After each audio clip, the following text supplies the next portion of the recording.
Baiklah, Assalamualaikum warahmatullahi wabarakatuh.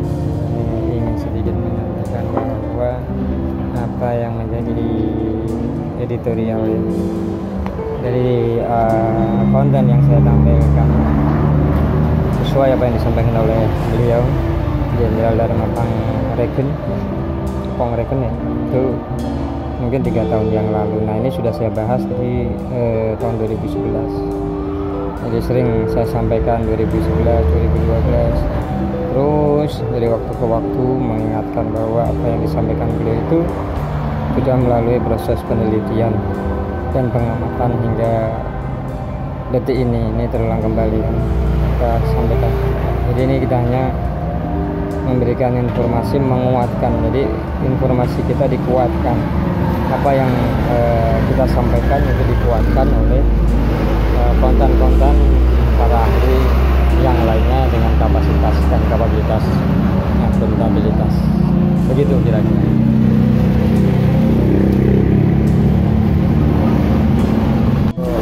Hal-hal yang sudah beliau jabarkan, beliau sampaikan dengan gamblang, detail, spesifik, dan ilmiah, itu mungkin saya pribadi ya boleh dikatakan bersedia jika suatu ketika kita bisa berdiskusi langsung dengan beliau. Saya pribadi nanti yang akan berdiskusi dengan beliau untuk menegaskan, kemudian untuk mempertegas bahwa informasi yang beliau sampaikan itu valid ya, untuk satu kebenaran, bukan hanya hal yang tidak bisa dipertanggungjawabkan.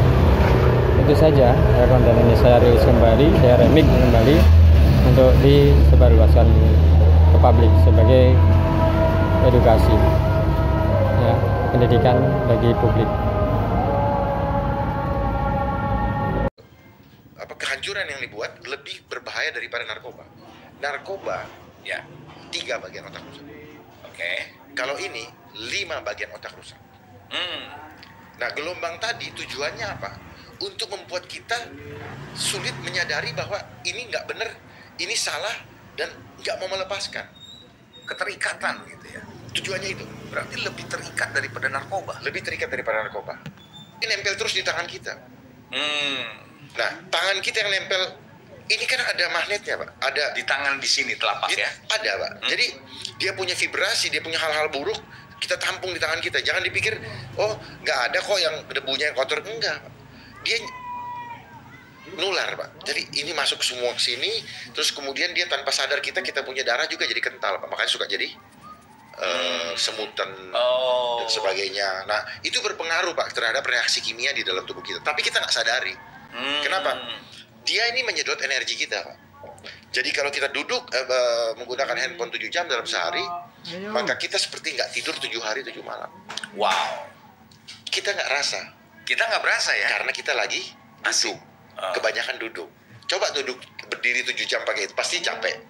Nah itu, Pak, jadi energi kita disedot lebih daripada yang seharusnya. Jadi tidak normal. Sama seperti orang disuruh lari, Pak. Ada gelombang hipno, elektromagnetik. Ada mantranya. Gitu ya? Ya, ada mantranya. Jadi kenapa kita tidak bisa menyadari, kita tidak ada yang tidak percaya?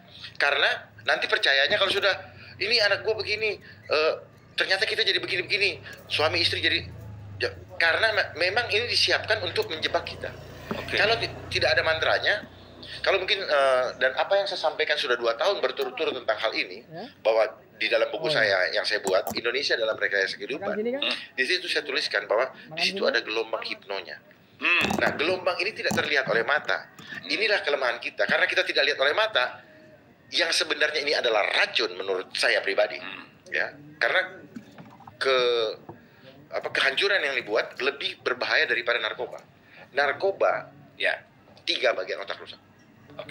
Kalau ini 5 bagian otak rusak. Nah, gelombang tadi tujuannya apa? Untuk membuat kita sulit menyadari bahwa ini nggak benar, ini salah, dan nggak mau melepaskan. Keterikatan gitu ya. Tujuannya itu. Berarti lebih terikat daripada narkoba. Lebih terikat daripada narkoba.